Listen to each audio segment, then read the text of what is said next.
to Satan, pray to Satan, pray to Satan. Okay, I lied with the title. Marc Lobliner didn't go vegan, but he did just recently make a video about how a vegan diet is perfectly suitable for bodybuilding, which I'm a little bit surprised to hear him say, so either I'm finally getting to him, he wants to sell supplements to vegans, or he's afraid that I'm going to eat his children and he made this video to make me happy. You have some beautiful children, Marc. I like them when they have a bit of meat on their bones. Now, I am honestly happy that Marc made that video. I think it was good of him to do so, but there were a few things that Marc got wrong that I wanted to correct, and I'll link Marc's full video down below just in case any of you want to watch the whole thing. Vegan bodybuilders. See, some vegans believe that you don't need as much protein as people think they do. Now me, I usually like, for competitive athletes, for bodybuilders, those who wish to maximize their lean mass, I like going by the rule of thumb of a gram per pound of body weight of protein per day. Now, eating 1 gram of protein per pound of body weight is quite high, and there's research showing that it's unnecessary. This study found no differences in whole body protein synthesis or indexes of lean body mass in strength athletes consuming either 0.64 grams or 1.1 grams or more of protein per pound of body weight, but what they did find was protein oxidation was higher in the high protein group, indicating a nutrient overload. Another study on novice bodybuilders also found there was no difference in muscle mass or strength gains between those consuming 0.61 grams of protein per pound of body weight and 1.19 grams of protein per pound of body weight over a 4-week period, and based on nitrogen balance data, the authors also recommended 0.75 grams of protein per pound of body weight. A study on collegiate level strength athletes also found no differences in body composition, strength, or resting hormonal concentrations between those consuming 0.77 and 0.91 grams of protein per pound of body weight. So 0.65 to 0.75 grams of protein per pound of body weight seems to be around the sweet spot, which should be really easy to get on a vegan diet even without the use of supplements.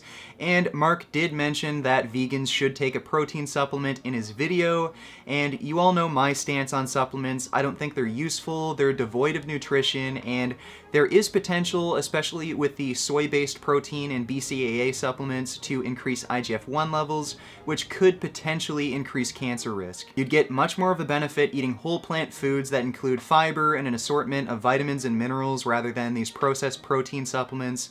So I'd recommend eating things like beans and lentils to meet your protein needs. So I'm going to go over some supplements that will aid in a vegan lifestyle. Iron. Iron is a nutrient that vegans can and should supplement with. Well, vegetarians happen to consume more vitamins and minerals compared to meat eaters, which includes vitamin A, C, E, magnesium, and iron, and they're at no higher risk of developing iron deficiencies. Iron supplementation can also be very dangerous as our bodies have no regulatory mechanisms for removing excess iron, and high iron levels have been associated with increased risk of many chronic diseases, including Alzheimer's, diabetes, heart disease, and cancer. Even iron supplementation for those with anemia is still very dangerous as it can increase oxidative stress, and the researchers of the study concluded that blind iron supplementation should be avoided. Now, this is why you should do research before you give advice, Marc, because you could potentially be giving advice that could lead to severe chronic conditions and could even kill people. The thing about veganism is you can get protein. When you combine rice and beans, it forms a complete protein. There are many different ways to form complete proteins using plant-based protein sources. And this is the last point I wanted to address. It's not really important, but it does scare a lot of people off of trying a vegan diet in the first place, and that's the myth that vegan sources of protein don't contain all essential amino acids. Now, this is of course a myth. All plant foods have a complete amino acid profile. It's just that the ratio of these amino acids differ between plants. But even Marc said this isn't an issue because no one eats just one food. As long as you have a common sense diet and eat a variety of foods, you'll never have an issue with being deficient in any amino acid. So those were all of my criticisms, and I do still really appreciate that Marc made that video, and I no longer have any plans to eat his children.